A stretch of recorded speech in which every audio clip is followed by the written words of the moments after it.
आज तक इस देश में कोई ऐसी पार्टी नहीं आई जिसने खुल के सीना चौड़ा करके कहा हो कि स्कूल बनवाए हैं इसलिए वोट देना, अस्पताल बनवाए हैं इसलिए वोट देना, बिजली ठीक करिए इसलिए वोट देना। नहीं तो इस देश के अंदर वो आके कहते हैं वे तुम हिंदू हो हम हिंदू हैं, हिंदू हिंदू को वोट देना, तुम मुसलमान हो हम मुसलमान हैं, मुसलमान मुसलमान को वोट देना, तुम ठाकुर हो तुम बनिए हो तुम ये हो पंडित हो तुम ये हो हम भी ये, हमारी पार्टी इसकी हमारी पार्टी। इसी बात पे तो वोट मांगते हैं, लोगों को एक दूसरे से लड़ा के ही तो वोट मांगते हैं।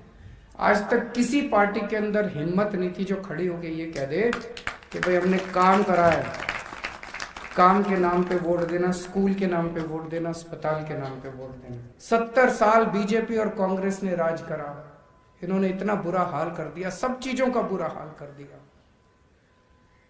तो पहली बार देश के अंदर एक ऐसी, इसीलिए आम आदमी पार्टी की जरूरत पड़ी, इसीलिए आम आदमी पार्टी को लोग पसंद करते हैं, क्योंकि जो काम ये पार्टियां 70 साल में नहीं कर पाई वो काम आम आदमी पार्टी ने 5 साल के अंदर दिल्ली के अंदर करके दिखा दिया। दिल्ली तो एक पूरे देश का एक मिनी इंडिया है, दिल्ली में पूरे देश भर से लोग आके रहते हैं, उत्तराखंड से भी आते हैं, उत्तर प्रदेश से भी आते हैं, जम्मू कश्मीर से भी आते हैं, हिमाचल प्रदेश से भी आते हैं, साउथ से भी आते हैं, ईस्ट से भी आते हैं, वेस्ट से भी आते हैं, लोग यहाँ के रहते हैं। उन लोगों से जब हम बात करते हैं लोग कहते हैं जी हमारा क्या कसूर है बताओ। अब उत्तर प्रदेश के अंदर 325 सीट दे दी, इससे फालतू और क्या देते इनको, फिर भी काम नहीं करते तो बोलो जी अब जनता क्यों त्रस्त हो। बोले हमको भी बिजली मुफ्त चाहिए, हमको भी बिजली 24 घंटे चाहिए, हमको भी अच्छे स्कूल चाहिए, हमको भी अच्छे अस्पताल चाहिए, हमको भी फ्री दवाइयाँ चाहिए, हमको भी अच्छी सड़क चाहिए, हमको भी अच्छा पानी चाहिए। बोले इनके बस की ना है जी, इनको 325 सीट दे दी, उसके बाद भी अगर इन्होंने कुछ नहीं करा तो बोलो जी अब तो आप ही की जरूरत है। तो अगले 2 साल के अंदर देश में जो भी चुनाव हो रहे हैं,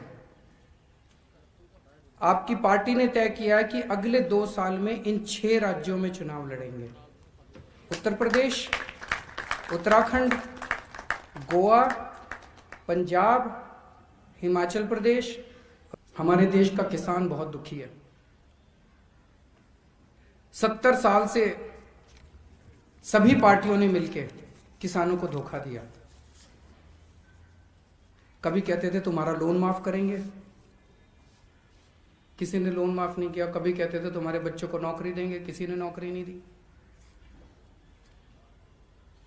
पिछले 25 साल में बताते हैं 3.5 लाख किसान आत्महत्या कर चुके हैं देश के अंदर, किसी ने किसानों की सुध नहीं ली।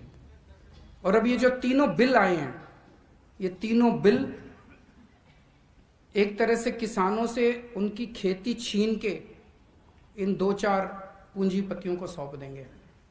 तो अब किसान के लिए अस्तित्व का सवाल हो गया कि अब अगर सड़क पे नहीं उतरेगा तो किसान ही नहीं बचेगी, और अगर किसान ही नहीं बचेगी तो बेचारा किसान जाएगा कहाँ, वो अपने परिवार को कैसे पालेगा। मैं कई बार सोचता हूं कि इतनी ठंड के अंदर किसान कैसे बैठे हैं। वो इसीलिए बैठे हैं क्योंकि अगर नहीं बैठेंगे तो फिर कुछ बचेगा ही नहीं उनका।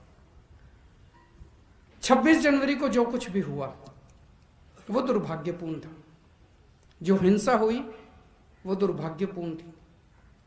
जो भी उसके लिए जिम्मेदार हैं और जो जिम्मेदार हैं वो जिस तरह से फर्जी केस पे केस लगा रहे हैं वो नहीं, जो भी उसके लिए असल में जिम्मेदार हैं, जो भी पार्टी उसके लिए असल में जिम्मेदार है, उसको सख्त से सख्त सजा मिलनी चाहिए।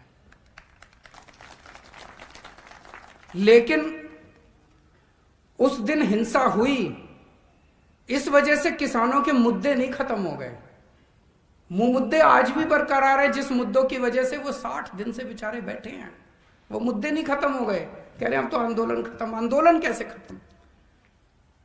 वो किसानों की जो दुखती समस्या है वो तो आज भी है, तो वो आंदोलन खत्म नहीं हो सकता, वो उनके मुद्दे खत्म नहीं हो सकते। और जिस देश का किसान दुखी है वो देश कभी भी सुखी नहीं हो सकता। हम सब लोगों को मिलके किसानों का साथ देना है, अपने अपने इलाके में अहिंसा पूर्वक शांति पूर्वक सबको साथ देना है। और जब भी किसानों का साथ देने जाओ, अपना झंडा डंडा टोपी घर छोड़ के जाना। वहां हमें पूरे गैर राजनीतिक तरीके से एक आम आदमी बन के जाना है, इस देश का एक आम नागरिक बन के जाना है, वहां पे कोई राजनीति नहीं करनी उसके साथ।